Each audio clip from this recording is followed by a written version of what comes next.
Rebonsoir à toutes, rebonsoir à tous. Bienvenue dans ce tout nouveau numéro d'Au-delà des mots. Voilà. Alors ce soir, on va parler de réincarnation. Alors, qui dit réincarnation sous-entend qu'on vient sur Terre, qu'on meurt et qu'on revient. Donc voilà. Alors est-ce vrai, n'est-ce pas vrai? Donc on va voir ça un petit peu avec Jacqueline. Moi personnellement, j'y crois, donc il n'y a pas de souci. Et Jacqueline donc n'est pas ce soir pour faire de contact avec l'au-delà, mais simplement elle vient nous expliquer ce qu'il en est au sujet de la réincarnation. Voilà. Salut Jacqueline. Donc Salut rebonsoir, chef, on s'est eu et tout à l'heure. merci de ton invitation. Voilà, j'aime bien. En plus tu expliques bien. On sent chez toi le côté professeur. Ah oui, il paraît, oui. Tout le monde me dit ça en conférence aussi. Donc c'est bien quoi. En général ça parle bien. Moi on voit que j'improvise parce que je bafouille, je bégaye, voilà. Mais toi on voit que tu parles bien quand même. Voilà. Ah ben merci. Voilà. Alors, qu'est-ce qu'il en est exactement de la réincarnation? D'abord, qu'est-ce que la réincarnation? Ah, qu'est-ce que la réincarnation? Eh bien, la réincarnation, c'est une croyance philosophique. On appelle ça une croyance. C'est pas une religion. C'est pas, voilà. On y croit ou on n'y croit pas. Et bien, qu'est-ce que la réincarnation? C'est un cycle de vie qui se transmet comment je pourrais dire, tu vois que je bafouille moi aussi. Ah. Voilà, donc ce sont des vies successives, voilà, et donc ça veut dire que on vient dans une vie, on fait des expériences pendant un certain nombre d'années, de là on disparaît de ce corps terrestre, de ce corps physique, et on retourne de l'autre côté où on voit ce qu'on a fait, on voit ce qu'on n'a pas fait non plus. Et puis l'âme à ce moment-là s'aperçoit qu'elle a des manques et qu'il lui faut revenir pour expérimenter encore autre chose. Et voilà, c'est ça, la réincarnation, c'est donc le fait de revenir de l'autre côté d'une vie subtile et de réincarner donc une vie physique. Mais là, on est en plein dans la doctrine d'Alan Kardec, en fait.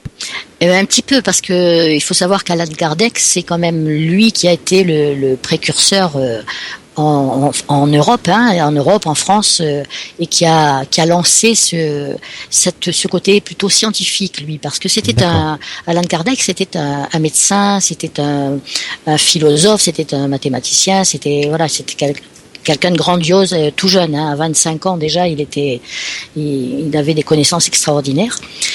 Et il a été intéressé par ce qu'on appelle le spiritisme dans les salons à l'époque, en 1800 et quelque chose, 1850, je crois, 57 même. Il y avait eu toute une vague, parce qu'en 1854, ça a été la première fois où aux États-Unis on a entendu parler des esprits, d'un monde des esprits qui était bien vivant de l'autre côté. Et ce monde des esprits a commencé à se manifester aux États-Unis. Et chez nous, ça c'est arrivé que 7 ans plus tard. On est toujours un peu en retard par rapport aux États-Unis. Ouais. Et ici en France, il y a les dames de la bourgeoisie faisaient des salons, et dans ces salons, elles faisaient tourner les tables et elles invitaient des esprits à venir répondre à leurs questions.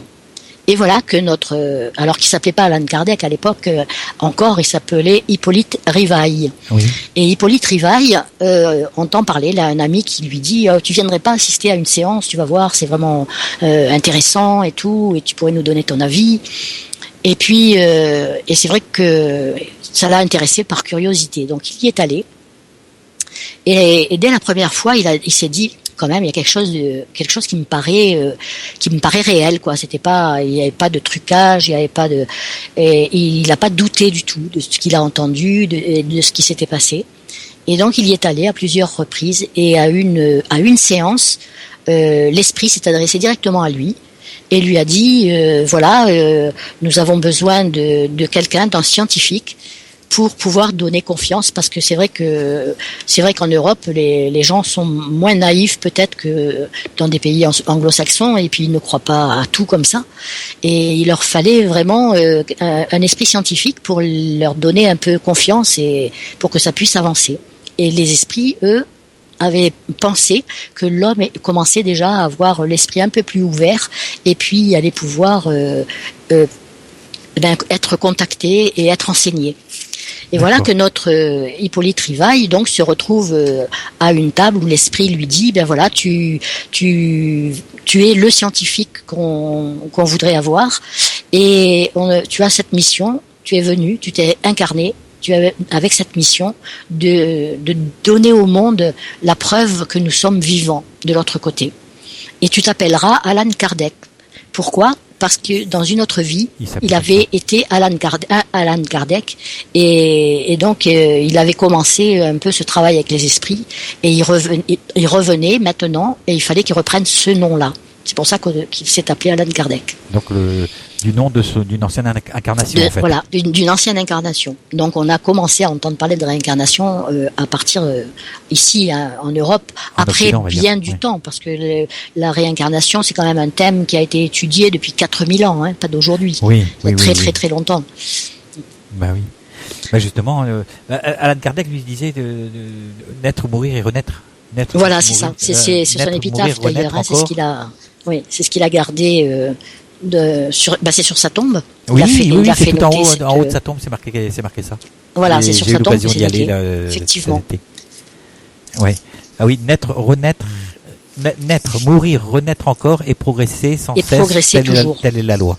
Voilà, c'est ça. C'est progresser toujours, telle est la loi. Et c'est écrit sur la pierre parce que c'est vraiment une pierre qu'il a au-dessus de sa tête en fait. C'est ça, c'est pierre tombale. Ouais. Et c'était vraiment intéressant parce que en fait le mot même spiritisme et spirit, c'est comme lui qui l'a inventé. Il n'existe pas ce mot-là. Ouais. C'est lui qui aux États-Unis c'était le spiritualisme, qui est un peu différent parce que le spiritualisme c'est une doctrine philanthropique, alors que le spiritisme c'est le contact avec les esprits. Spirit, donc esprit. Et c'est lui aussi qui a mis en place l'écriture automatique, c'est toutes ces choses-là. C'est lui qui a mis ça en place. Ce qu'on appelle la psychographie. Voilà. Donc lui, il a mis en place ce travail avec les esprits. Ça, c'est le terme officiel, quoi. La psychographie, c'est le terme. Voilà, le terme de l'écriture automatique. D'accord. Psychographie, parce que avant je disais toujours je pratique la psychographie, mais c'est quelque chose qui est très pas facile à faire passer comme terme. L'écriture automatique c'est plus coulant. Il est lourd, le mot est lourd. Il est plus lourd, voilà. C'est ça. Psycho, psycho c'est l'esprit, graphie c'est l'écriture. Donc c'est l'écriture avec un esprit. Bah oui. Donc c'est vrai que c'est plus simple de dire écriture automatique que de dire la psychographie. Bah c'est clair. Voilà. Alors voilà, donc Alan Kardec, c'est vraiment le précurseur de. Alors c'est lui qui a commencé à collecter toutes les informations parce que il n'était pas médium lui, hein, il a collecté toutes les informations de tous les médiums du monde. Et puis de là, il en a fait tous les livres qu'on connaît maintenant, le travail avec les esprits, enfin différents livres qu'il avait mis à la disposition de tout le monde. Il en a fait un enseignement. À partir de là, il a fait un enseignement. Le livre des esprits. Et voilà, c'est venu jusqu'à nous comme ça. D'accord. Mais c'est même parti très loin parce que au Brésil, il est très connu, très connu. Il est plus connu là-bas qu'en France. Les Kardéciens existent toujours là-bas. Ici, ça a un peu disparu. Mais oui, au Brésil, c'est toujours d'actualité. Oui. Ben, c'est-à-dire que je pense que chez nous, le problème qu'on a eu par rapport, c'est toujours à cause de la réincarnation, hein, cette histoire de réincarnation. Nous, comme je disais, ça fait quand même 4000 ans environ que la réincarnation, que les croyances philosophiques orientales, l'hindouisme, le bouddhisme, toutes ces philosophies-là, y croient toujours. Elles sont toujours dans cette voie-là. Et bien, elles ont une conception de Dieu différente de la nôtre, hein. Mais bon, donc cette philosophie de réincarnation existe dans ces croyances philosophiques. Mais chez nous, ça a été dans la première, le premier siècle chrétien. On croyait à la réincarnation. À la réincarnation. Et après, ça a changé. Après, c'est devenu ils sont partis sur la résurrection plutôt que sur la réincarnation. Voilà, ça a été encore autre chose, ça. Si tu pouvais expliquer un petit peu le cheminement, pourquoi de passer de la réincarnation à la résurrection? Oui, alors la différence qu'il y a entre la réincarnation et la résurrection, c'est-à-dire que la réincarnation, elle met l'homme en face de ses vies successives. Et pourquoi? Parce que ce sont les efforts que nous faisons dans chaque vie qui permettent à notre âme de s'élever vers la lumière et vers Dieu. Donc ça veut dire que c'est notre travail à nous. Oui. Alors que dans la résurrection, qui est un concept totalement chrétien, personne d'autre pense à la résurrection que les chrétiens, et c'est un principe de régénération à travers et au-delà de la mort. Mais ce principe ne repose pas sur une suite d'existence, par contre. C'est pour les chrétiens, c'est un don que Dieu il donne la vie éternelle auprès de lui, mais c'est lui qui décide, qui pardonne et qui purifie pour nous permettre de rentrer dans un amour parfait et sans fin. C'est-à-dire que c'est Dieu qui décide. Ça veut dire qu'on ait fait n'importe quoi sur terre, même si on n'a pas fait le travail qu'il faudrait, c'est entre guillemets, c'est Dieu qui va décider de celui qui va accéder à la vie éternelle ou pas. Alors que dans la réincarnation, il faut que l'homme fasse des efforts sur terre pour pouvoir pour que son âme s'élève vers la lumière. D'accord, mais en même temps, même de l'autre côté, une fois qu'on est décédé, on travaille de l'autre côté aussi. Ah ben on continue. Ah ben bien sûr. Donc en fait, et ça, nous les médiums, on le sait parce que quand on reçoit les messages des défunts, ils nous le disent qu'ils font le travail qu'ils font de l'autre côté. Et tu sais, vous savez, pour tous ceux qui écoutent, au début, moi, donc ça fait plus de 25 ans, quand j'ai commencé à avoir les premiers messages, le premier travail avec les guides, je ne m'étais pas penchée sur la réincarnation du tout. Et voilà que quand j'ai commencé à avoir les messages des personnes disparues, ces personnes-là me disaient que de l'autre côté, elles travaillaient pour un retour sur Terre. Et j'ai eu quand même pas mal de messages qui allaient dans ce sens-là. Et c'est là que je me suis dit, mais bon sang, il parle de réincarnation, là.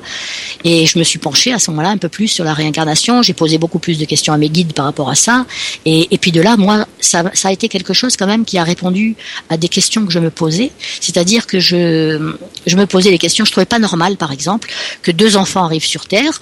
Un enfant va arriver dans une famille où il va être choyé, il va être aimé, l'enfant va être en bonne santé, il va avoir tout ce qu'il veut dans toute sa vie, et à côté de ça tu as un enfant qui va arriver dans une famille où il va être plus ou moins aimé, où il va être malheureux, où il va être plus malade peut-être aussi, il va pas avoir une bonne situation, une vie est plutôt misérable par rapport à l'autre.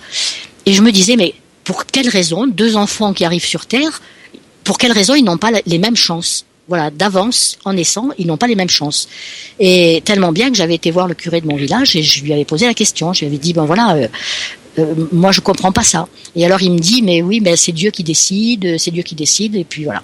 Alors je lui dis, mais comment Dieu peut décider? Je lui dis, puisque Dieu c'est notre Père à tous, et il veut, moi je suis mère, j'ai 3 enfants, et je voudrais que mes 3 enfants soient heureux de la même façon. Je voudrais pas qu'il y en ait un qui est tout, un qui est rien, et l'autre au milieu qui est des fois oui, des fois non, quoi. Alors il me dit, mais oui, mais il faut avoir la foi. Bon voilà, et donc il a pas su m'expliquer.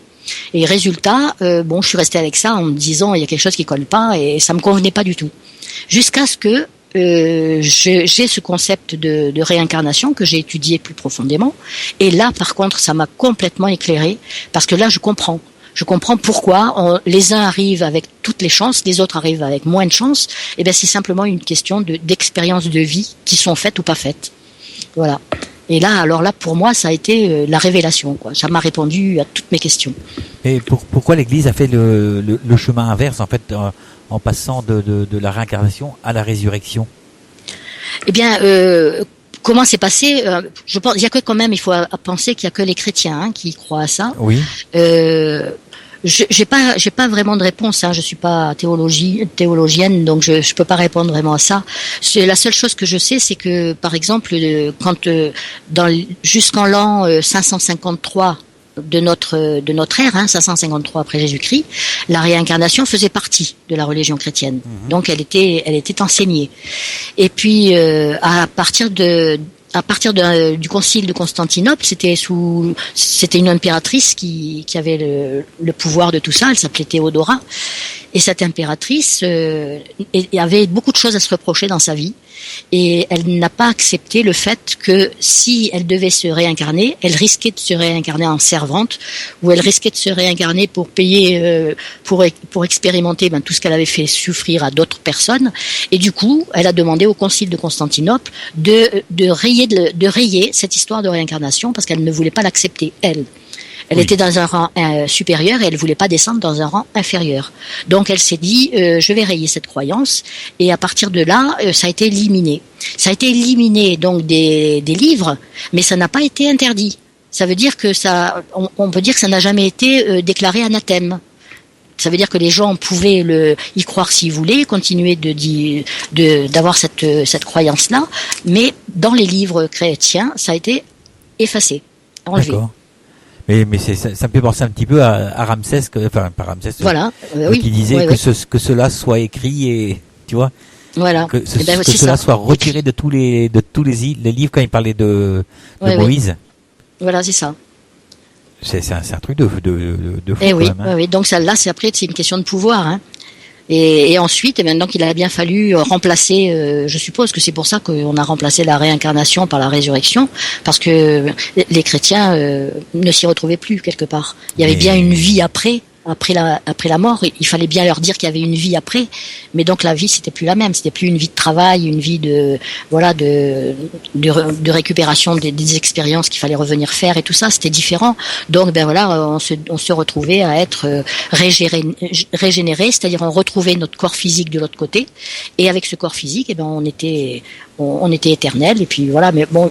On ne dit pas du tout ce qu'on y fait, quoi. Voilà, c'est ça. Ils disent pas ce qu'on fait. On dit pas du tout ce qu'on y fait. Apparemment, rien du tout, quoi. On est aux côtés de Dieu toute l'éternité, puis c'est tout. Voilà. Qu'est-ce qu'on doit s'ennuyer? Il faut amener notre parasol et notre lax. Bah oui, mais c'est vrai. Alors que de l'autre côté, au niveau de la réincarnation, il y a quand même une symbolique d'élévation et de progression. Complètement. Alors le fait de penser à la réincarnation, on se dit c'est vrai que si je fais pas ce que j'ai à faire ici sur Terre, je vais le retrouver en face de moi dans une prochaine vie. Ça veut dire admettons je fais des qu'est-ce que je pourrais donner comme exemple? Je sais pas moi. Je viens sur la terre, par exemple, pour expérimenter la bonté, la sagesse, l'amour, et je vais complètement à côté de ça. À côté de ça, je vais plutôt être violent, agressif, jaloux de tout ce qui est autour de moi, et je vais finir ma vie comme ça. Quand je vais arriver de l'autre côté, je vais voir ma vie, et puis les guides, et puis tout mon groupe d'âmes et tout ça va me dire non mais ça va pas là, tu es passé complètement à côté de la mission que tu avais prévu de faire, et puis tu es revenu sans avoir travaillé sur ces sujets-là, quoi. Alors oui, et puis du coup, de l'autre côté, je vais être enseigné pour pouvoir revenir et être dans de meilleures conditions pour travailler ces expériences, et ensuite quand je reviens sur Terre, je vais être en face de tout ce que j'ai fait subir à d'autres par rapport à ces expériences que j'ai ratées. Là, c'est quelque chose qui se rapproche un petit peu du karma, non? Et c'est le karma, c'est tout à fait ça, c'est le karma. Le karma, c'est notre bagage avec tout ce qu'on fait, Et on doit épurer ce karma pour pouvoir ne plus avoir à revenir sur cette terre. Mais on vient sur d'autres dimensions, mais sur cette terre, on n'est plus obligé de revenir pour finir ces expériences. Alors, j'aime pas le mot payer, parce que c'est vrai que souvent on dit on revient payer ceci, on revient payer cela. Non, on vient pas payer, on revient expérimenter. Ça veut dire que quoi qu'on fasse, de toute façon, on va revenir pour être dans la même situation que ce qu'on a fait vivre à d'autres. Réviser la leçon. On révise la leçon, voilà. Et jusqu'à ce qu'elle soit comprise, la leçon va être revue et revue et revue. Mais d'aussi loin qu'on puisse aller en termes de mémoire, à quelle époque on a commencé à parler de résurrection, de réincarnation. De réincarnation, on a commencé à en parler dès Jésus, à partir de Jésus, parce que c'est à partir pour nous c'est le 1er siècle. Donc c'est à partir de là qu'on a commencé à parler de la réincarnation chez nous. Mais sachant que dans les croyances philosophiques orientales, il y a quand même plus de 4000 ans qu'ils en parlent. Oui. Chez nous, c'est récent. Là, tu parles de Bouddha et tout ça Voilà, c'est ça. C'est ça. Philosophie orientale. Alors, il y a pas que Bouddha, parce que en fait, il y a certains courants musulmans qui croient, qui l'enseignent la réincarnation. Les musulmans, comme par exemple les soufis, les chiites, les ismaéliens, les druzes. On a aussi certaines tribus inuites là du pôle Nord. Il y a l'Asie, il il y a pas mal il y a les grands ordres ésotériques, et la plupart de tous ces courants-là enseignent la réincarnation. Donc, nous, on n'est qu'une poignée à ne pas y croire, hein. Mais dans le monde entier, il y a énormément de personnes qui croient à la réincarnation. En fait, toutes les religions se rejoignent quelque part alors. Eh ben, beaucoup se rejoignent, sauf certains courants qui sont un petit peu à l'écart, quoi. Mais sinon, c'est vrai que il y en a beaucoup, oui. Alors c'est pour ça qu'on peut pas se dire aussi la réincarnation ça n'existe pas, parce que nous les chrétiens on est une poignée à pas y croire, alors il y a quand même des millions de personnes qui y croient depuis longtemps et qui la pratiquent. D'accord. Mais souvent dans Bouddha là ils recherchent la réincarnation. Qui ça? Je crois que c'est Bouddha, chez Bouddha. Ah oui. Je sais plus comment on l'appelle, le Dalai Lama, pardon. Le Dalai Lama. Voilà, oui. il recherche toujours la réincarnation du futur. Ils recherchent le Dalai Lama. Les bouddhistes, ils vont rechercher plutôt comment je pourrais dire, le bien-être en soi, voilà. Pour eux, ils mettent l'accent sur le moi intérieur. Voilà, c'est une autre conception qu'on a nous, c'est différent. Eux, ils vont beaucoup travailler sur le moi intérieur, alors que nous, on commence juste maintenant, hein, avec les nouvelles techniques de bien-être, tout ça, on commence à le voir.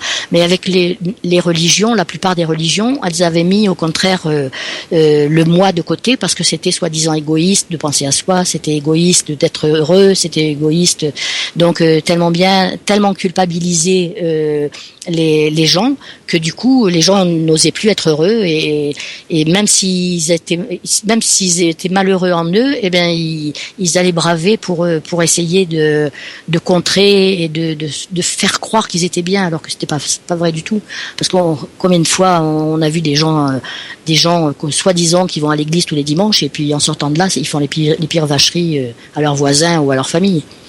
Donc voilà, c'est alors que les bouddhistes, eux, ils vont essayer de travailler justement toute cette partie au fond d'eux pour s'améliorer, pour arriver à la sagesse. Mais oui. Mais ils ont plusieurs vies pour ça aussi. Et pareil, voilà. C'est... Pareil, et oui, ils se réincarnent aussi. Mais pourquoi de chercher la réincarnation du Dalai Lama alors? Eh bien, je pense que c'est pour pouvoir perpétuer leur tradition et leur enseignement. Je pense que c'est pour ça. D'accord, pour avoir une certaine continuité en fait. C'est ça. Pour avoir une continuité dans leur travail. On va se faire une première pause, mais avant ça, on va lire un peu les messages qui sont arrivés. Les messages, oui. Parce qu'il y en a quand même quelques-uns. Alors, ça commence par les bonsoirs, hein, forcément. Il y a Valou, bonsoir Jacqueline. Bonsoir. Happy, c'est Laure. Alors elle, c'est merci pour ces belles émissions. Très bonne soirée à tout le monde. Bise et un petit cœur. Marilyn, bonsoir Jacqueline. Quelle est la longueur tiens voilà, première question. Ah oui. Bonsoir Jacqueline. Quelle est la longueur de la période entre deux vies? C'est nous qui faisons le choix ou ce sont les guides? Je me suis toujours posé cette question. Merci et 2 petits cœurs. D'accord. Mais je réponds pas là parce que tu disais qu'il y allait avoir une pause. Oui, on pourra je réponds sinon. Tout à l'heure. On va y répondre tout à l'heure alors. D'accord, oui. Voilà, mais après il y a Christophe. J'ai noté, oui. Voilà, on note la question. Il y a Christophe. Rebonsoir Jeff et bonsoir Jacqueline.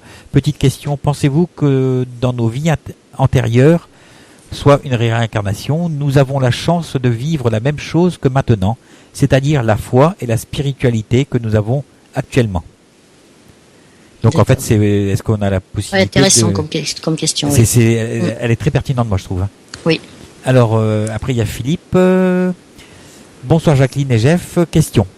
Pourquoi est-il acceptable dans le chemin de vie d'individus qu'il y a des enfants assassinés ou des personnes qui ont cette capacité d'ôter la vie?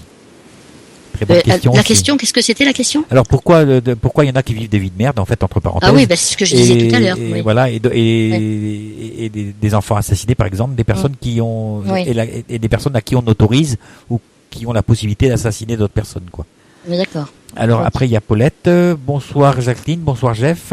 En fait, rien n'a changé depuis cette impératrice. Les puissants décident toujours comme ça les arrange. Heureusement que ça ne marche pas comme ça de l'autre côté. Oui, heureusement, oui. Alors, oui, il faut pas oublier qu'on est sur un terrain, enfin une réalité, une dimension physique et une dimension d'expérience. Ça veut dire que on doit tout expérimenter. Si c'était un paradis terrestre, la Terre, Paulette, eh ben tu serais plus ici et moi non plus. On serait dans une autre dimension où on n'a pas besoin de revivre toutes ces expériences douloureuses. Donc voilà, c'est pour ça qu'on revient et qu'on les revit jusqu'à ce que notre karma est complètement épuré et qu'on n'ait plus besoin. Qu'on n'ait plus besoin parce qu'on a tout compris et on n'a plus besoin à ce moment-là de revivre. Voilà. Et quand on lit par exemple Murvie, dans Murvie, le guide démontre plusieurs plans et on s'aperçoit que le plan de la Terre c'est le plus difficile à vivre. Mais ensuite, quand on passe dans les plans supérieurs, eh bien, on n'a pas tous les désordres de la Terre. C'est-à-dire la maladie, la guerre, la souffrance et tout ça, ça n'existe plus de l'autre côté. Même si on choisit par exemple la matière parce qu'on a encore envie de matière, mais on n'en a pas. On peut le faire autrement quand on a passé tout ça. Mais il faut atteindre déjà une grande sagesse, parce que c'est que quand on a tout vécu, qu'on est capable d'être sage. Sinon, on peut pas. On peut pas le faire. Alors, il y a Paulette, encore elle. Jacqueline est une véritable encyclopédie. J'ai étudié un peu les religions monothéistes et polythéistes, et chaque religion est différente et très éloignée de la spiritualité. Ouais. Enfin, on peut pas dire que les religions soient éloignées quand même de la spiritualité. Les religions, au départ, sont dans la spiritualité. Ceux qui les éloignent, c'est les gens. C'est les hommes, hein. Voilà, c'est les hommes. C'est les hommes parce que toujours cette histoire de pouvoir, hein, à partir du moment où ils veulent imposer une idéologie par exemple, ça veut dire qu'ils sont déjà éloignés du premier mot qui a été donné dans la religion. Et dans n'importe lesquelles des religions, c'est comme ça. Parce que dans toutes les religions, il y a eu des crimes atroces, il y a eu des tueries, il y a eu tout ça. Donc alors que c'était des hommes d'église qui les envoyaient à l'abattoir. Hein. Donc ça a toujours existé. Sauf France, que si on relit les textes de n'importe quelle religion, dans les textes, c'est l'amour qui prime, tout le temps, alors que l'homme ne le fait pas. Mais non, mais c'est vrai, voilà. Mais c'est à cause du pouvoir, tout simplement. Et tout ça, c'est tout. Pouvoir de l'homme sur l'homme, et à chaque fois. L'ego, exactement. Voilà. C'est ça. Cataclic, bonsoir Jacqueline, Jeff, et à vous, auditeurs de cœur. Difficile de ne pas y croire, car sinon, comment expliquer ma phobie de tout ce qui est eau marécageuse, restant de vie antérieure, point d'interrogation. Voilà, on va s'écouter une chanson, Emmanuel Moire, sans dire un mot, et on continuera cette petite conversation après. D'accord. À tout de suite. À tout de suite. Vous avez donc rendez-vous avec Laurence, qui je sais est à l'écoute, parce que elle nous a envoyé un petit message. Heureusement que je navigue un petit peu entre la page groupe et puis la page LTU Radio. Voilà, donc et ben on va commencer par lire son petit message, parce qu'elle a du mal à écrire sur le player. Donc elle te dit comme ça: bonsoir Jacqueline. Le Père Brune dit que pour la résurrection, c'est un envolé qui revient accompagner un terrestre sur Terre durant toute sa vie, et sachant qu'il doit tenter de tout faire pour que la vie de son terrestre soit réussie au vu des épreuves qu'il n'a pas su traverser lui. En bref, un guide quoi. Et sa résurrection passe par la façon dont le guide le terrestre. Bien entendu, je dirais que ce concept me plaît bien, sans rentrer dans le dogme des religions. Voilà. J'ai pas très bien compris non plus, mais ce qu'elle a voulu dire.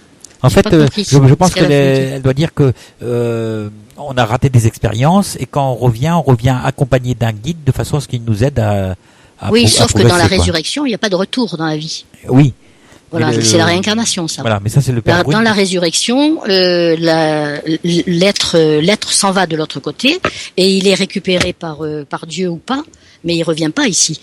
Quand il n'y a pas de réincarnation, on descend sur Terre, on descend, on est dans un corps physique, et puis on passe sa vie dans ce corps physique, toujours accompagné de son ange gardien. Mais dans la réincarnation, c'est la même chose, hein. On a aussi toujours cet ange gardien. il faut pas oublier non plus, entre guillemets, que l'ange gardien n'existe aussi que dans notre religion. Il n'existe pas partout. Oui. Donc là, c'est la même chose. C'est aussi, après, on croit ou on croit pas. Mais voilà, moi, je parle plus de guide. Mais bon, alors admettons, on a notre ange gardien. C'est pas l'ange gardien qui fait le travail à notre place. Faut pas oublier. C'est nous qui le faisons. On est juste notre accompagné. Ange gardien va essayer de nous susurrer à l'oreille notre voix ou pas. La différence avec les guides, c'est que les guides n'ont pas le droit de nous diriger. On a notre libre arbitre, donc ils sont là pour nous suivre et pour voir ce que nous faisons, mais ils n'ont pas le droit d'intervenir, voilà, dans nos actions. Par contre, bon, l'ange gardien, lui, il va essayer de nous mettre en garde, de nous protéger de tout ça, et de là, quand nous partons de l'autre côté, il repart avec nous. Si l'être humain n'a pas réussi son travail, dans ces cas-là, dans la résurrection, il n'y a pas de notion de réincarnation. Il n'y a pas de notion de vie successive sur Terre. D'accord. Donc ça, c'est autre chose après. Alors, tandis que dans la réincarnation, oui, on revient sur Terre autant de fois qu'il faudra, et on dit aussi que l'ange gardien revient avec nous pour essayer de nous faire le travail que nous n'avons pas réussi dans les fois d'avant. Mais c'est pas lui qui est responsable de ce que nous faisons ou nous ne faisons pas, bien sûr. À partir de quel moment, justement, on ne se réincarne plus? Parce que, est-ce qu'il faut devenir un maître ascensionné ou... Non, pas du tout. Le maître ascensionné, ça a rien à voir. Le fait de plus se réincarner provient simplement de notre aptitude à traverser nos expériences et à les réussir. C'est ça. Le karma, ça veut dire que ce qu'on pourrait dire, c'est que le karma, c'est un petit peu un sac de voyage. Et dans ce sac de voyage, on va y déposer les expériences qui sont ratées, disons. Moi, j'appelle ratées si on veut, parce que quelque part, une expérience, c'est jamais raté. C'est toujours une expérience et elle apporte toujours quelque chose. Oui, mais bon, pour les personnes qui écoutent, c'est peut-être plus simple de dire comme ça. Admettons, par exemple, je vais venir sur Terre. Moi, j'ai décidé que je voulais être quelqu'un de bien et j'ai décidé de faire, admettons, médecin et dans l'humanitaire et soigner tout le monde. Et voilà que j'arrive ici et que mon tempérament m'amène complètement à l'opposé et il m'amène plutôt à faire du mal aux gens plutôt qu'à faire du bien.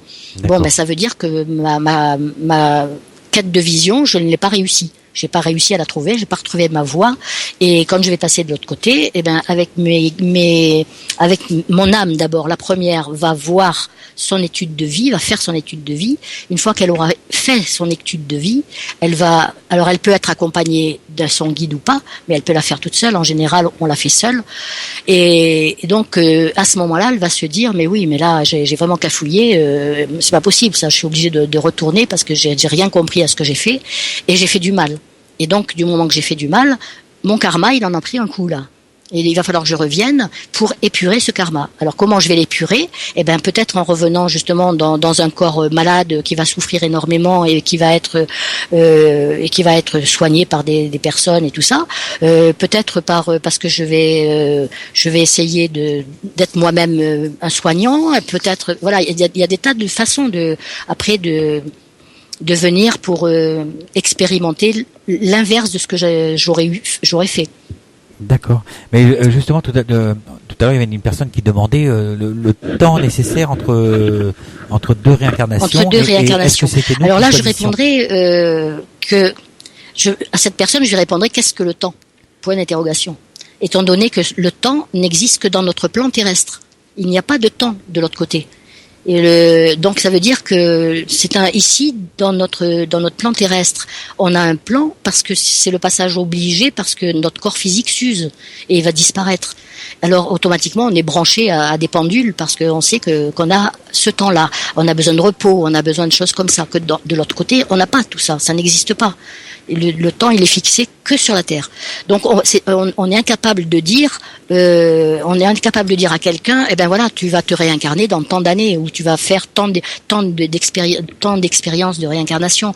Moi, des fois, je saute au plafond quand j'entends des personnes qui me disent, on m'a dit que j'en suis à ma 10e vie, et on m'a dit que c'est ma dernière vie, et on m'a dit ceci, on m'a dit cela. C'est impossible, personne ne peut dire ça. C'est impossible de dire à quelqu'un, tu es dans ta dernière vie, ou tu en as fait tant, ou tu en as fait tant. Des vies, on en a fait des centaines, tous. Parce qu'on est parti du plus bas de l'échelle humaine. Donc on peut pas en avoir fait que 10, c'est pas possible. Quand on a été un Cro-Magnon, on peut pas d'un seul coup se retrouver un Gandhi.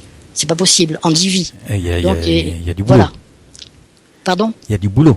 Il y a du boulot, exactement. Et là, il y a des centaines de vies. Donc dire à quelqu'un, t'en as fait que 10, ou là, t'en as fait 10, c'est beaucoup.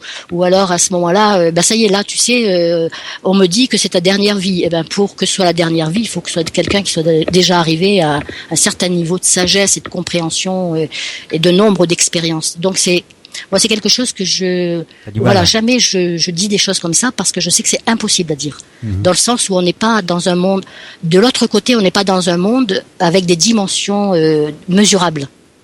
C'est impossible. Pour vous donner un exemple, je le donne, celui-ci souvent, c'est avec Alain, tu sais, le mari de Marie-Christine. Oui. Et quand je l'avais eu en message, il avait, au bout de plusieurs années qu'il était parti, il dit à Marie-Christine, oh là là, mais qu'est-ce que le temps est vite passé sur Terre. Pour moi, j'ai eu simplement l'impression de serrer la main à un copain. Alors qu'il s'était passé 3 ou 4 ans ou 5 ans, je sais pas, sur la Terre. D'accord. Donc, comment veux-tu mesurer un temps?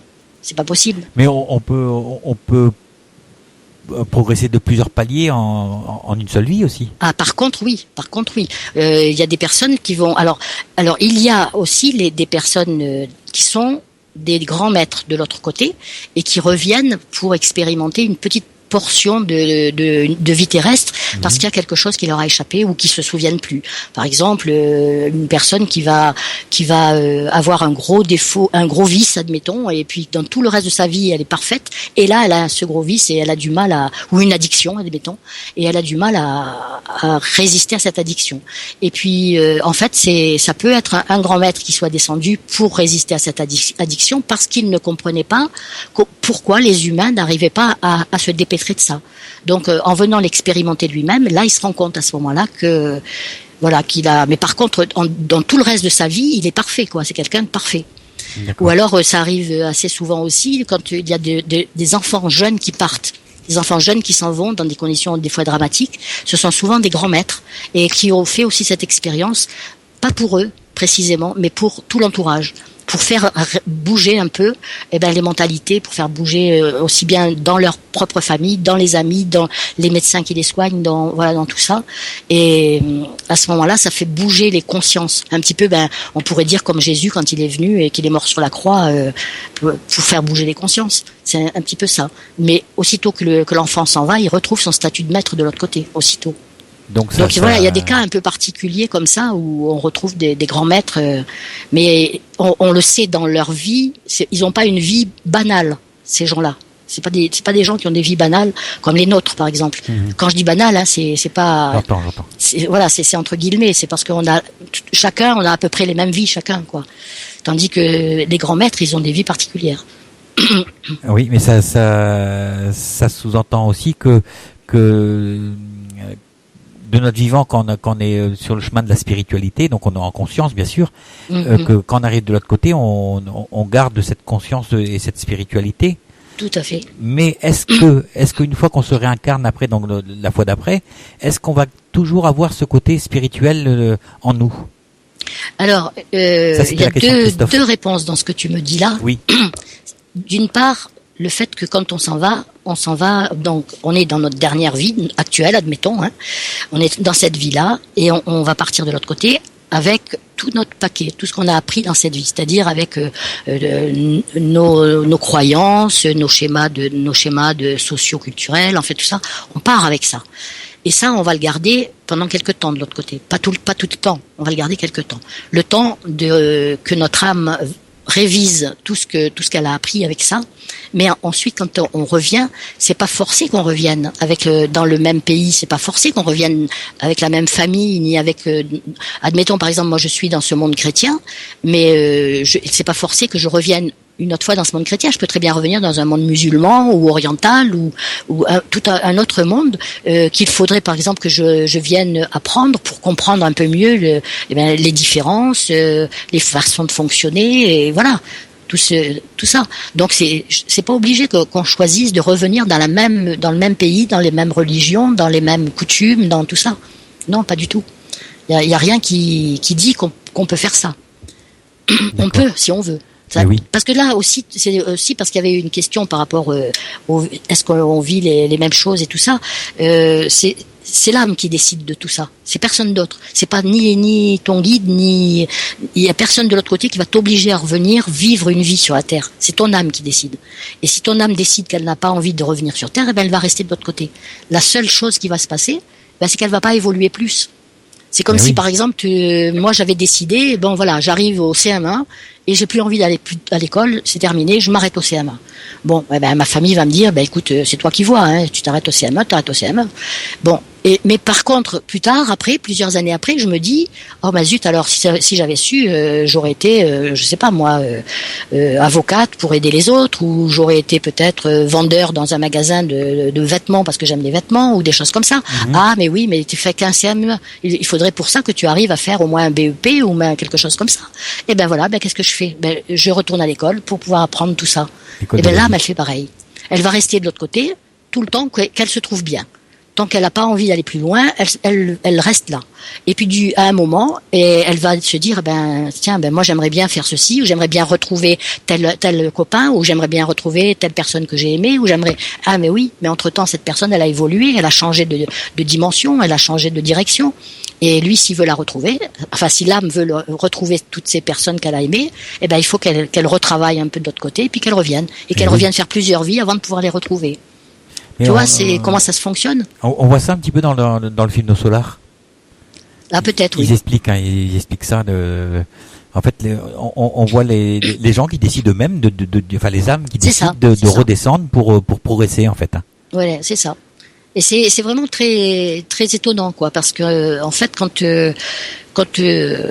quand on voit de l'autre côté, moi je suis passée de l'autre côté, donc j'ai assisté à certains passages, et quand on s'en aperçoit, moi ce que j'ai vu c'était comme un immense écran de cinéma, et puis l'âme était là et elle voyait tout ce qu'elle avait fait, tout ce qui s'était passé, et elle ressentait tout ce qu'elle avait vécu, elle ressentait tout ce qu'elle avait fait vivre aux autres, ce qu'elle aurait pu éviter, il y a plein de choses comme ça.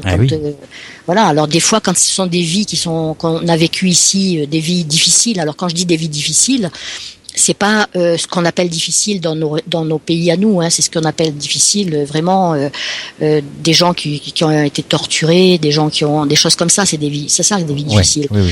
Et quand ils revivent ça, c'est tellement difficile que là par contre ils ont des aides. Ils ont des êtres guérisseurs, ils ont les médecins de l'autre côté qui sont là et qui les aident à voir ça, à revivre ça pour comprendre et savoir ce qu'ils doivent faire par la suite.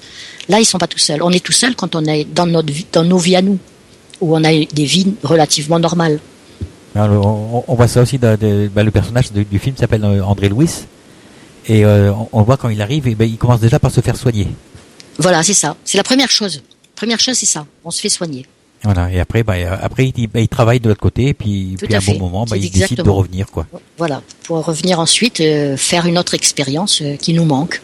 Voilà. Les expériences sont faites pour ça, parce qu'elles nous manquent. Et comme je disais tout à l'heure, je répondais à Paulette tout à l'heure, on ne reviendrait pas sur Terre. Si la Terre était un paradis terrestre, on n'aurait pas besoin de revenir ici. Elle ne sera jamais un paradis terrestre. Et ça se saurait, hein. Ah oui, c'est pas possible. De toute façon, c'est pas possible qu'elle soit un paradis terrestre, étant donné que c'est une dimension. C'est quand même la dimension la plus lourde. C'est une dimension dans laquelle on fait nos expériences. Alors, comment on les ferait nos expériences si on n'avait pas cette dimension? Admettons par exemple tous ces gens qui sont si agressifs, qui passent leur temps à se bagarrer, à tuer, à tout ça. Tous ces gens-là, il faut bien qu'ils fassent leurs expériences quelque part. On y est passé par là tous, hein. Donc eux, ils vont faire leurs expériences quelque part, et il faut bien qu'ils aient un domaine comme la Terre ou un domaine comme cette dimension-là pour pouvoir expérimenter tout ça. Mais le jour où on sera assez sage pour plus avoir à revenir, on n'aura plus tout ça nous. Ça sera ceux qui sont agressifs maintenant qui vont prendre notre place petit à petit. Oui. Voilà. Il y a Jocelyne qui dit comme ça: je ne veux pas revenir. De toute façon, je sais que j'arriverai à changer de plan. Qui est-ce qui dit ça? Jocelyne. Elle veut pas revenir. Oui, on espère. Il y a beaucoup de personnes qui disent qu'elles veulent pas revenir. Voilà, parce que vie assez difficile quand même. Voilà. Ben oui, ça dépend ce qu'on appelle difficile. Je sais pas si tu te souviens hier quand j'ai eu le monsieur comment c'était le cousin de, comment elle s'appelle, Sabrina. Oui. Tu te souviens? Oui. C'était magnifique ce message avec lui. Oui. Et pourtant que ça, comme elle disait, c'était quelqu'un qui avait pas été très sage dans cette vie-là.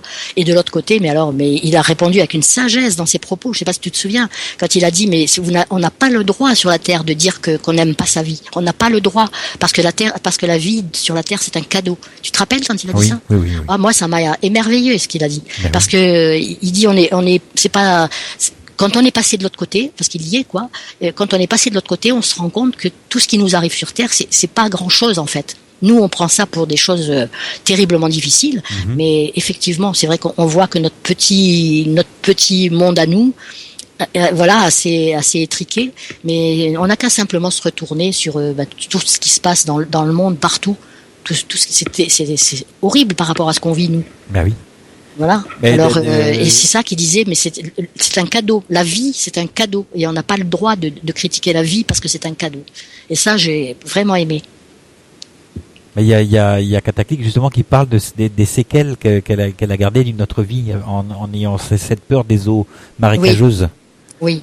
Mais Cataclysme, je pense que tu as dû travailler dessus parce que on arrive quand c'est une vie antérieure, on arrive à en sortir. C'est-à-dire que, par exemple, moi je vois bien quand je donne une vie antérieure à quelqu'un, parce qu'en principe on donne une vie antérieure à quelqu'un. Enfin, moi, que si mon guide le transmet, je le fais pas autrement, parce que le guide lui sait pourquoi il fait ça. Et en général, il donne tous les éléments de façon à rejoindre le nœud temporel dans lequel ça s'est passé, et je travaille avec la personne pour la faire sortir de ce schéma-là. Normalement, théoriquement, on ne devrait pas revenir avec des problèmes de vie antérieure, parce que la vie antérieure, une fois qu'elle est vécue, il faut qu'elle soit nettoyée et qu'on s'en débarrasse. Donc si on revient avec, ça veut dire qu'on n'a pas fait de nettoyage. Et là, il faut le faire, le nettoyage. Et après, on vit une vie normale après, une fois qu'on a fait ce nettoyage. Moi, j'ai fait plusieurs nettoyages avec mes guides de mes vies antérieures, mais je m'en ressens plus du tout. Alors que c'était des vies traumatisantes. D'accord. Mais je m'en ressens plus du tout. Parce que j'ai fait ce travail de nettoyage avec mon guide. Il faut le faire avec une personne qui le fait vraiment. Et c'est pas la personne qui fait le nettoyage, c'est toi. C'est-à-dire que par exemple le nettoyage, c'est moi qui l'ai fait. Mon guide m'a donné le parcours à faire et moi j'ai fait le nettoyage. C'est pas l'autre qui doit te dire ça y est, je t'ai nettoyé, t'as plus rien. Non, c'est pas comme ça que ça se passe. Non. Voilà. On peut juste nettoyer les mauvaises énergies, mais c'est tout, ça s'arrête là. Voilà, quoi. c'est ça. Mais on peut pas nettoyer pour quelqu'un, on peut pas. C'est la personne qui doit faire le travail. Est-ce que tu peux passer le balai à ma place, s'il te plaît? Voilà, ça serait facile. Hein. Ben, c'est comme on dit, je vais couper les liens pour toi. Ben non, c'est pas vrai. C'est la personne qui doit le faire, couper ses liens. Il faut la mettre en situation pour qu'elle le coupe elle. Sinon, le travail se fait pas. C'est comme si tu faisais rien du tout. Mais c'est souvent dans la douleur, hein. Ah ben bien sûr, c'est pas facile de le faire. Il faut être accompagné. Mais sinon, on peut s'en sortir, quoi. Ben oui. Alors on a Geneviève. Bonsoir tout le monde. Pourquoi certaines personnes passent-elles leur vie à faire du mal aux autres? Un loupé? Bonne question. Eh oui, merci. parce que bah oui. Hein. Un loupé, c'est possible. Oui, tout à fait. C'est tout à fait possible que ce soit un loupé, ce que j'expliquais tout à l'heure, que cette personne ne devait pas est venue pour éviter de faire ce qu'elle est en train de faire là. Et puis des personnes autour d'elle aussi, normalement, sont venues pour l'aider et ne l'ont pas fait. Ça veut dire qu'elle n'a pas reconnu les personnes qui devaient l'aider, ou les personnes ne l'ont pas reconnue elle, alors qu'elles étaient venues ensemble pour s'entraider par rapport à certaines situations. Mais ça peut être un loupé, ça peut être aussi simplement une jeune âme qui est en train de faire ses premières armes, qui est en train de faire ses premières expériences, et ça commence les premières expériences par l'être le plus basique qu'on ait au fond de soi. Hein. Voilà. Ouais. Mais il y a Marilyn, elle qui parle des soins de l'âme, donc directement elle en parle. Beaucoup de gens croient que l'âme doit d'abord se reposer, se recueillir et se remettre des émotions de la dernière vie avant d'entamer une nouvelle incarnation. C'est cela donc? Donc c'est elle qui pose la question, donc oui, là voilà, oui. Moi je me fais. Donc alors tu peux me la relire, s'il te plaît? Alors beaucoup de gens croient que l'âme doit d'abord se reposer, se recueillir et se remettre des émotions de la dernière vie avant d'entamer une nouvelle incarnation. C'est cela donc? Oui, tout à fait, c'est vrai. C'est vrai que quand on part de l'autre côté, la première chose, c'est pour ça qu'on dit souvent de pas déranger les personnes qui sont parties, qui sont juste parties. Alors, soit ce sont ces personnes elles-mêmes qui communiquent, mais éviter de les déranger parce que dans les premiers temps de leur départ, c'est la première chose qu'elles ont à faire, c'est ça, de se reposer déjà, parce que ça dépend dans quelles conditions elles sont parties. Il faut qu'elles se reposent, il faut qu'elles soient prises en charge par les êtres guérisseurs de l'autre côté, et ensuite qu'elles fassent l'étude de leur vie d'abord. Et une fois qu'elles ont fait l'étude de leur vie, elles sont capables à ce moment-là de revenir vers leur famille et les enseigner aussi à ce moment-là. Et seulement après, elles peuvent revenir parce qu'elles sont dégagées de tout ça.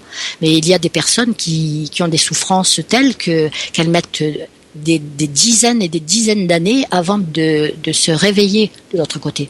Moi, j'ai réveillé sans le vouloir une maman une fois. Ça faisait plus de 20 ans qu'elle était partie. Et ses enfants m'avaient demandé si je pouvais communiquer avec elle parce qu'ils n'avaient jamais eu de ses nouvelles. Et on m'avait dit 20 ans, je me suis dit là, ça fait un laps de temps pour elle aussi, elle a dû sûrement faire sa lecture de vie, tout ça, et c'est bon, quoi. Et quand j'ai voulu la contacter, le guide est intervenu, il a dit non, elle est toujours en repos, elle ne s'est pas encore remise de ce qui s'était passé sur Terre. Donc donc il m'a dit vous reviendrez plus tard. Donc plus tard, j'ai réessayé quelques semaines plus tard, et là je l'ai eu vraiment encore fatiguée, elle se réveillait juste. Et puis, et de là, elle a expliqué qu'elle avait tellement souffert sur Terre qu'elle avait encore peur de s'incarner, de crainte de revivre cette douleur. Tellement ça avait été atroce. Et donc, elle n'était pas encore remise. Et il y avait 20 ans. D'accord. Donc, par rapport à nous, c'est ce que je disais tout à l'heure, on peut pas comparer le temps. Effectivement, alors c'est ce que j'ai dit aux enfants, je dis vous tracassez pas 20 ans pour elle d'endormissement là-bas, c'est pas 20 ans. C'est pas 20 ans ici. Ça n'a rien à voir avec chez nous. Mais c'est pour dire que par rapport à nous, il faut pas se précipiter au bout de quelques mois de dire oh là là, je veux avoir des nouvelles, je veux savoir comment ils vont et tout ça.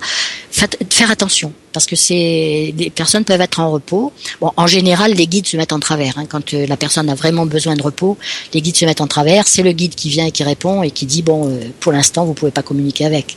Mais sinon, il faut il y a vraiment. Pour répondre à la question qui a été posée, effectivement, il faut d'abord se nettoyer, faire sa lecture de vie, et après seulement, on peut se réincarner qu'après.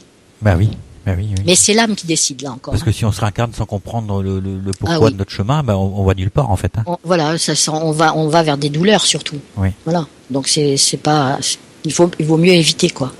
Mais malgré ça, il y a des personnes qui reviennent avec des douleurs dans leur sac à bagages parce que elles ont pas nettoyé, elles ont pas. Alors c'est un peu différent. C'est pas tant que c'est dans un sac à bagages.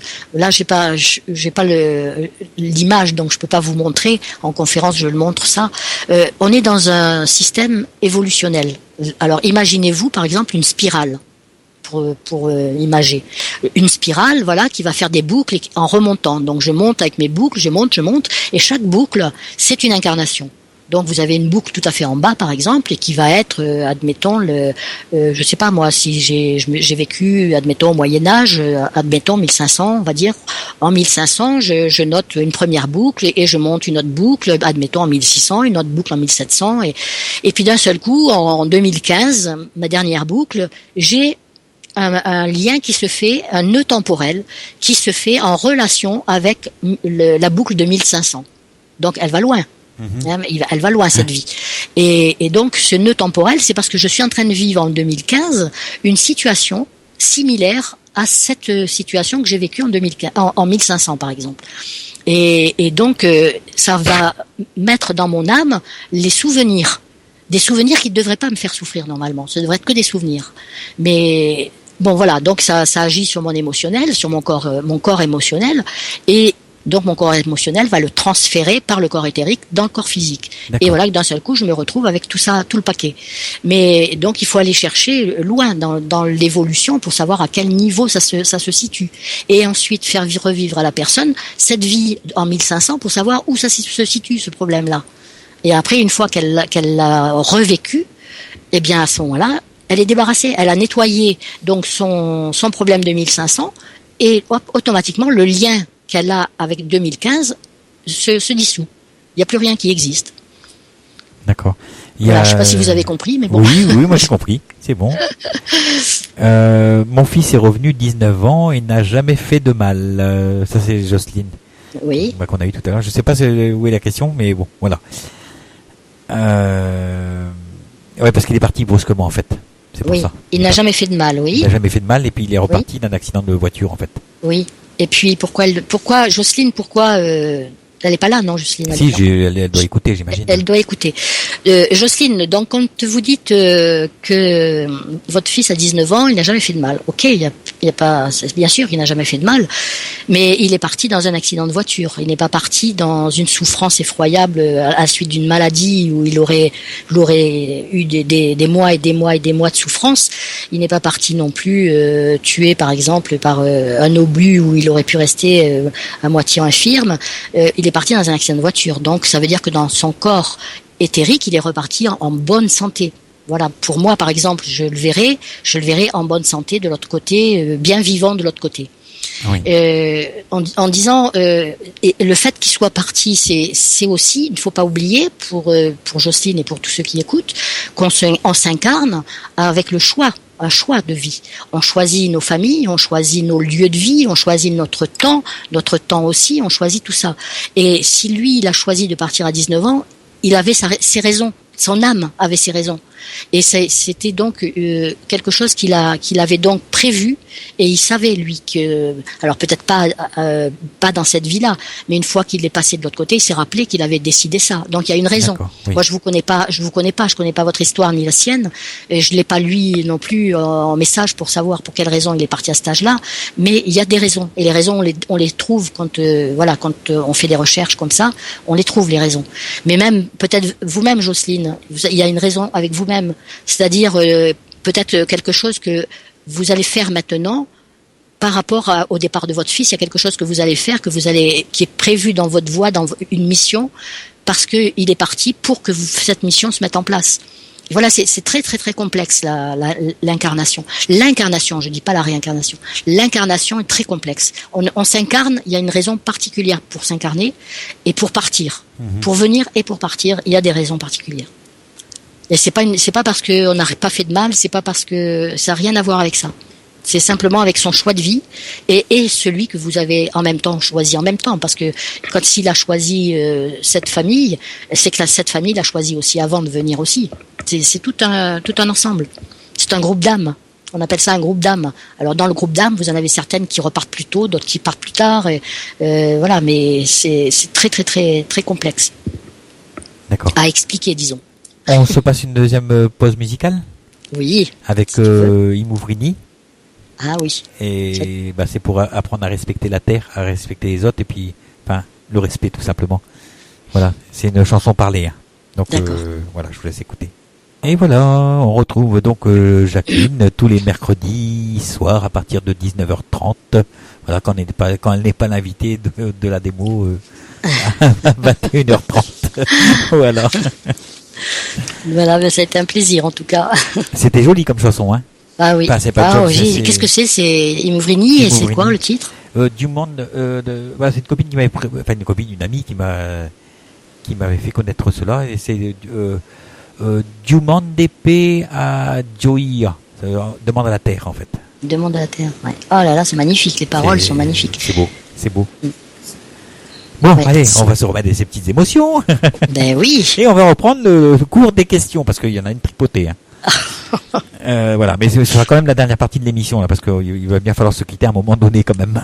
Oui, sinon on va y passer la nuit. Hein. Bah oui. Sur un sujet comme ça, de toute façon, c'est. On en refera d'autres, c'est évident, quoi. Ah oui. Alors, il y a Cataclic qui revient. Alors, le fait pour une âme, oui, c'est ma Gigi. Alors, le fait pour une âme d'intégrer la matière et d'avoir l'oubli de nos expériences dans nos vies antérieures ne nous fait pas réaliser le but de notre venue nouvelle, d'où tant d'erreurs et de refus d'expériences parfois insoutenables, mais indispensables pour progresser. J'adhère à vos propos, Jacqueline. Voilà, donc c'est quelqu'un qui est d'accord avec toi. Oui. Voilà. Il y avait une question, Cataclic, là? Non, c'est juste elle disait les choses. Juste elle disait les choses. Il y a quelque chose d'important dans ce qu'elle dit. Oui. Bon, tout est important, hein, mais je veux dire quelque chose qui m'a arrêté parce qu'il y avait peut-être une explication aussi à donner. C'est-à-dire que au début, tu peux relire juste le début. Le fait pour une âme d'intégrer la matière et d'avoir l'oubli, c'est ça qui est important. Voilà. L'oubli de nos expériences. C'est intéressant parce que je l'ai pas abordé ça. Le fait de l'oubli, c'est en fin de compte, je me posais aussi cette question. J'avais exactement posé ce genre de questions à mes guides, et je me disais, mais à quoi ça sert d'oublier à chaque fois? On repart, on revient, on recommence, on repart, on revient, on recommence. Et puis, maintenant, hein, au bout de tant d'années, je me rends compte que c'est faux. En fin de compte, on fait pas machine arrière, pas du tout. Nous, en tant que personne humaine dans la matière, on a l'impression qu'on a oublié. Mais notre âme, elle, parce que qu'est-ce qui est important? C'est pas tant le corps humain qu'on a ici sur Terre qui est important, c'est notre âme. C'est ce qu'elle entreprend, c'est ce qu'elle étudie, c'est ce qu'elle va repartir faire de l'autre côté. Tout ça, c'est ça qui est important. Mais notre âme, elle oublie rien du tout. Tout ce qu'elle expérimente dans cette vie ou dans d'autres.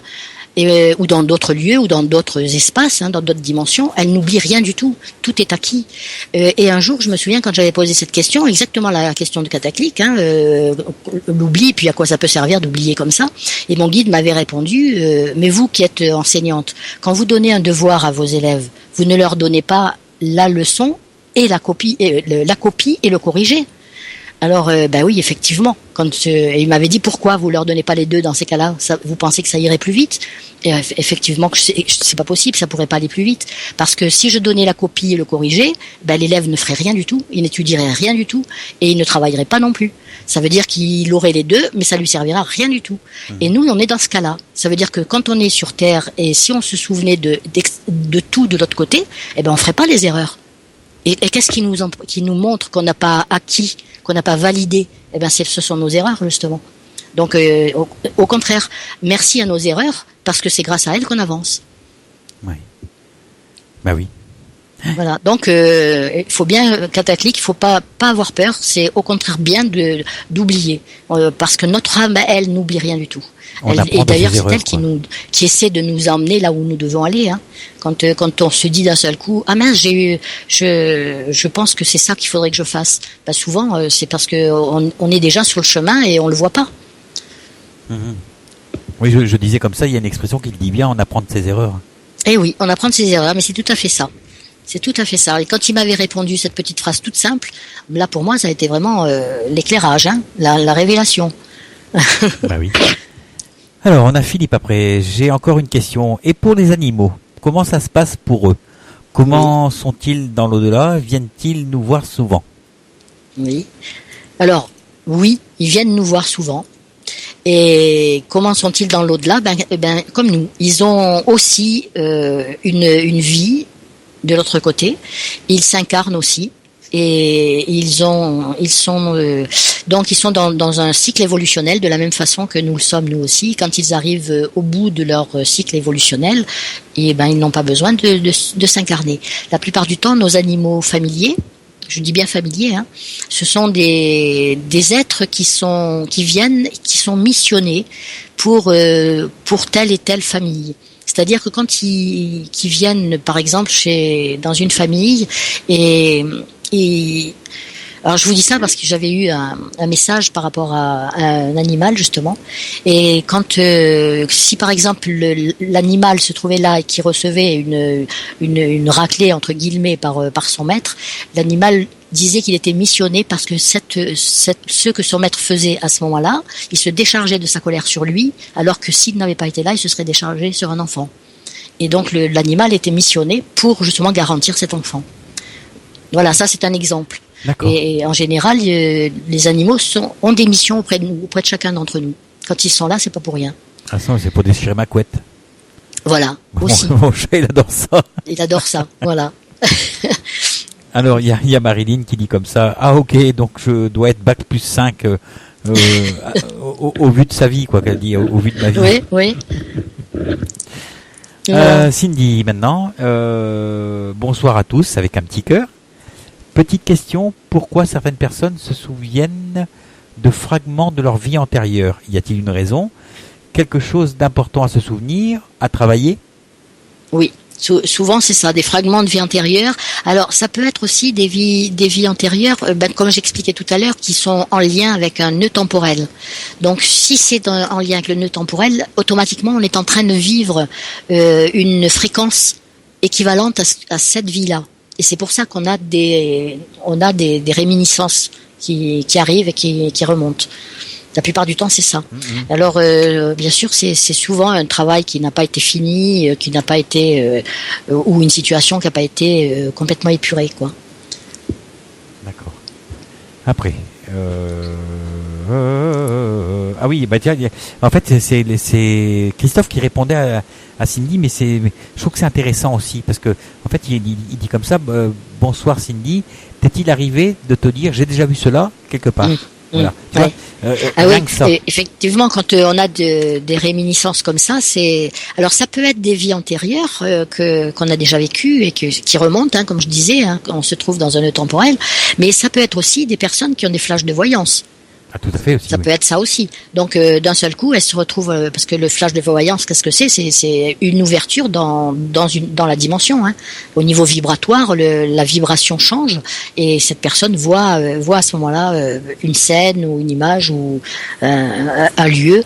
Et puis, ça peut être ça aussi. Ça peut être soit un flash de voyance, soit une réminiscence de vie antérieure. Ah oui. Attends, je cherche le truc un post de Christophe que j'ai oublié. Ah oui, voilà, il parlait de ton livre justement. Le livre de Jacqueline Murvie est formidable pour comprendre cela. Donc pour comprendre toutes ces dimensions. Voilà. Ces dimensions, oui. Oui, parce que quand il m'a été dicté, c'était justement pour faire comprendre qu'il y a diverses dimensions et comment il faut agir sur Terre. Alors comment il faut agir sur Terre pour pouvoir se sortir de la Terre et passer dans des dimensions différentes, quoi. Oui. Oui. Alors, lorsque le corps physique meurt, l'énergie qui l'habitait, ou l'âme, part-elle dans l'univers rejoindre ses visiteurs et se réincarner sur d'autres planètes, galaxies plus évoluées? Ou pensez-vous, comme certaines religions, que l'âme se réincarne sur Terre? Désolé, mais j'ai beaucoup de questions. Et c'est Marilyn encore. Ben oui, c'est ce que j'ai dit, que l'âme se réincarnait. Là, j'ai pas compris parce que c'est une question. Si l'âme se réincarnait sur d'autres planètes, galaxies plus évoluées, ou est-ce qu'elle se réincarne simplement sur la Terre? Ah, simplement sur la Terre. Non, elle se réincarne pas simplement sur la Terre. Elle peut s'incarner aussi dans d'autres dimensions, je dirais. Pas forcément galaxies, hein, ça peut être parce que même dans notre propre dimension éthérique. Quand je dis dimension éthérique, c'est par exemple la Terre. La Terre, elle a un éthérique. Nous, comme nous avons un éthérique. Les plantes, les animaux, tout le monde a des corps éthériques. Mais la Terre a des corps éthériques qui sont très très très très loin, qui vont très loin. Ça veut dire qu'on peut déjà, rien que dans l'éthérique de notre Terre, on est déjà dans des dimensions différentes.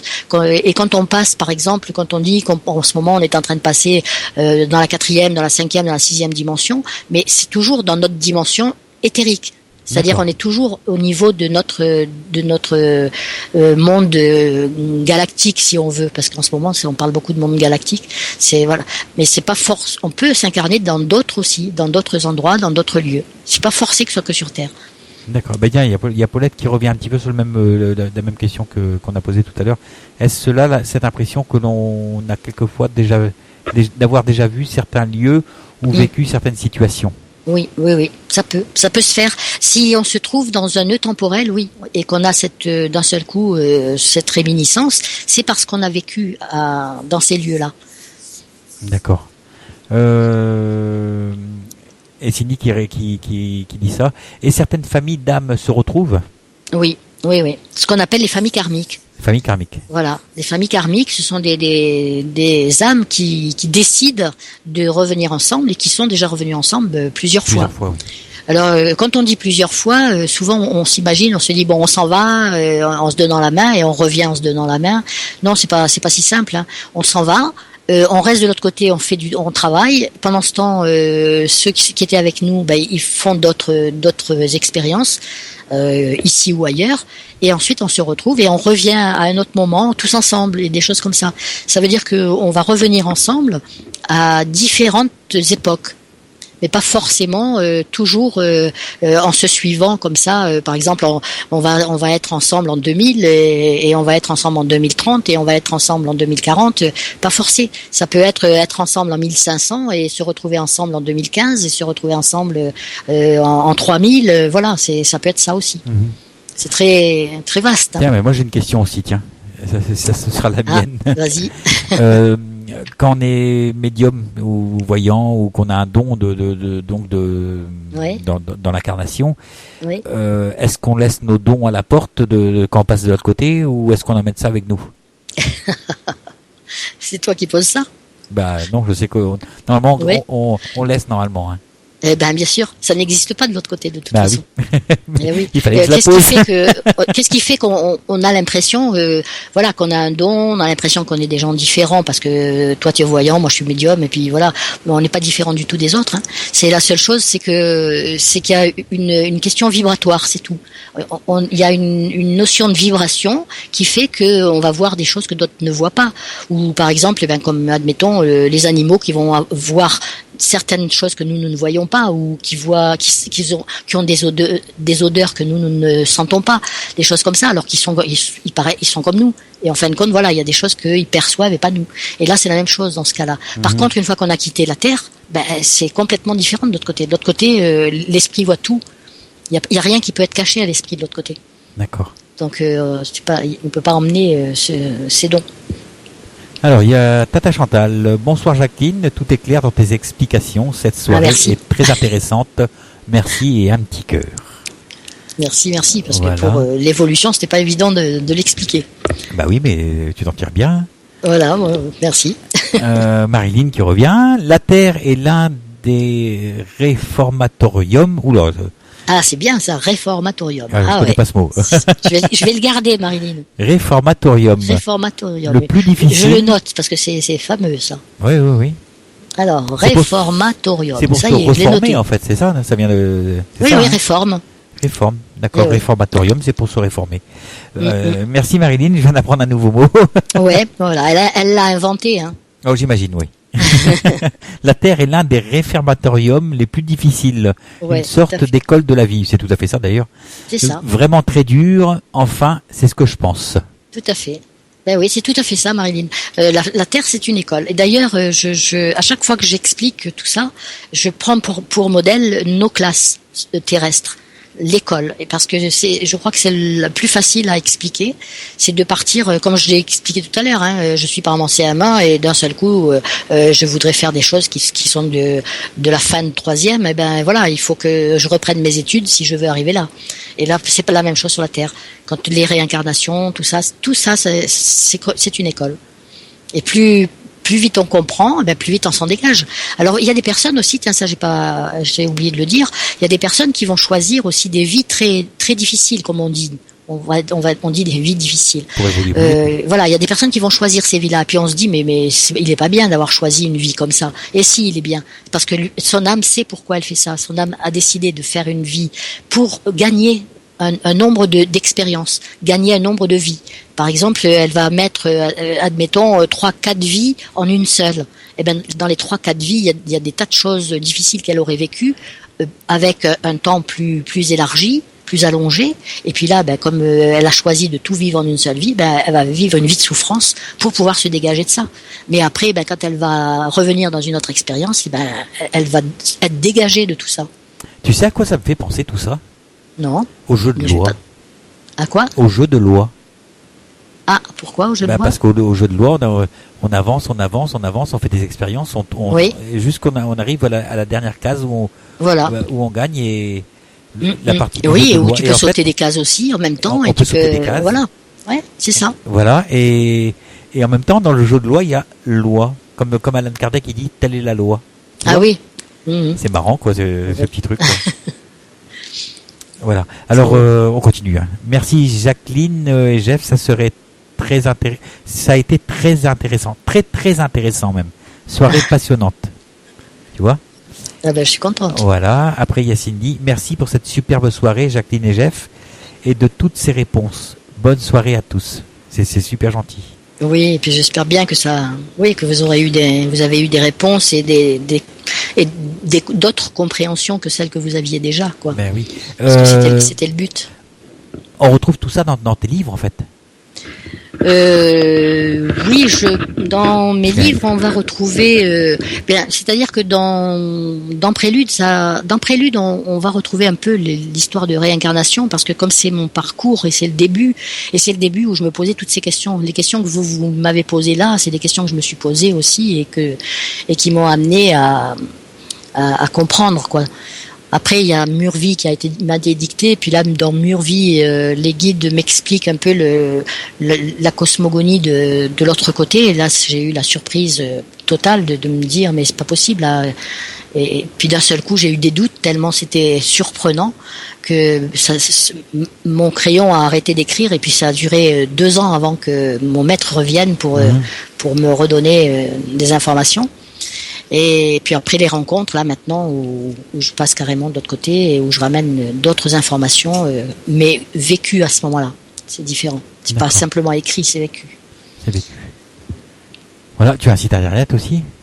J'ai un site internet, oui. Si tu peux en parler un petit peu. Ben là, le site internet, c'est facile d'y aller. Vous tapez simplement Jacqueline Gindre, et puis c'est tout. Vous arrivez sur mon site. C'est pas la peine de mettre tout ce qui est long à retenir. Eh bien, oui, sur mon site, on va retrouver un peu mon parcours, la présentation de mes livres, ce que je fais, les conférences que je donne, les partenaires avec lesquels je travaille, voilà, l'explication de mes ateliers. Je pense que voilà, il y a un petit peu tout. Oui, parce que c'est vrai toutes les questions qu'on me pose sont dans mon site. Tu fais des ateliers d'écriture automatique? Voilà, d'écriture automatique, oui, parce qu'il y a tellement de personnes qui m'ont demandé qui me disaient, j'ai envie de faire d'écriture, et puis je me suis dit, ces personnes vont partir comme ça à l'aventure sans savoir pour ce qui les attend de l'autre côté. Et puis voilà, c'est pour ça que j'ai commencé à donner ces ateliers, à faire ces ateliers j'en ai un samedi d'ailleurs. Oui. Mais est-ce que tu fais des consultations? Parce qu'on n'a jamais parlé de ça. Oui, on n'a jamais parlé de ça, c'est vrai. Oui, bien sûr, je fais des consultations. Voilà, donc des consultations de médiumnité, alors pour le coup. Oui. Médiumnité, guidance, voilà. D'accord, c'est super. Voilà, oui, c'est super, oui. Alors, il y a Marilyn qui t'envoie, oui, un grand merci, j'adore écouter Jacqueline. Mais bon, et 4 petits cœurs, hein. Et 4. Merci Marilyn. Alors, Ghislaine qui revient, de Cataclique, pardon. Un grand merci aussi, sujet intéressant à réitérer peut-être, car plein de questions encore. Ah oui, ce qui est difficile aussi, c'est que dans la cour de récré, toutes les classes sont mélangées. Eh oui, tout à fait. Eh oui, tout à fait. oui. Il faut s'y retrouver. Voilà. Mais oui, c'est vrai, comme dit Cataclique, c'est un sujet tellement vaste. C'est vaste. Ce qui serait pas mal aussi, ce serait carrément de faire une émission où le public poserait les questions et où je pourrais répondre. C'est un peu ce qui s'est passé ce soir. Un petit peu à bâton rompu, quoi. C'est un petit peu ce qu'on a fait là, oui. Oui, c'est un peu et ça. C'est vrai que c'est intéressant. Moi, j'aime bien répondre aussi aux questions. C'est une forme de table ronde. Un genre de table ronde, oui. C'est ce qu'on a fait là ce soir, mais c'est super enrichissant. Ah oui, moi j'aime bien. D'ailleurs, dans mes conférences, je sais pas si tu te souviens, mais non, c'est vrai que tu n'étais pas là, tu étais malade. J'avais 41 de fièvre. Parce que dans mes conférences, ce sont des conférences débat, c'est-à-dire je fais la conférence, mais je peux être interrompu par le public. Ça ne me gêne pas du tout d'être interrompu. Je réponds aux questions au fur et à mesure qu'elles se présentent. Parce que j'ai remarqué que si on attend la fin de la séance, eh bien, la plupart des questions, les personnes les ont plus en tête, quoi. Mais oui. Alors j'aime mieux répondre au fur et à mesure, moi. Voilà, si vous voulez avoir l'adresse du site, il faut réactualiser la page parce qu'il y a Cindy qui a mis le site de Jacqueline, donc je vais le dire. Jacqueline Gindre tout attaché diffusion .i-monsite.com. Voilà, c'est ça. Donc si vous voulez vraiment avoir l'intitulé exact, vous réactualisez simplement la page de la radio. Voilà. Ah oui, d'accord. Il y a Philippe qui souhaite une bonne soirée à tout le monde. Voilà. Merci. Et on va en faire autant, aussi, nous, parce que... et puis merci à tous les auditeurs qui ont pris le temps d'écrire, d'écouter, de poser des questions et voilà, je suis vraiment très contente d'avoir eu ces liens avec vous tous. On va faire des gros bisous à tout le monde. Voilà, gros bisous à toi aussi. Voilà, et puis je reviens donc dans 15 jours. Oui, tu n'es pas là la semaine prochaine. Ah bon? Tu dis dans 15 jours. Non, dans 15 jours, le mardi. Tu sais, dans les petites histoires de l'au-delà. Oui. Voilà, où je vais vous raconter quelque chose. D'accord. Ben voilà. Voilà. Je te Alors fais gros si bisous. mercredi, je suis fidèle au poste. Bah oui, mercredi, il y a l'écriture automatique, la plume de l'au-delà. Oui, la plume de l'au-delà. Voilà, ça c'est génial aussi. Mm. Voilà, gros bisous Jacqueline. Voilà, merci Jeff en tout cas Et bonsoir à tous de les m'avoir auditrices et invité. auditeurs. Et puis, Oh, il y aura et puis à encore, hein. bientôt. Il y en aura encore, il y en aura d'autres. À bientôt. Allez, gros bisous à tout le monde. Au revoir.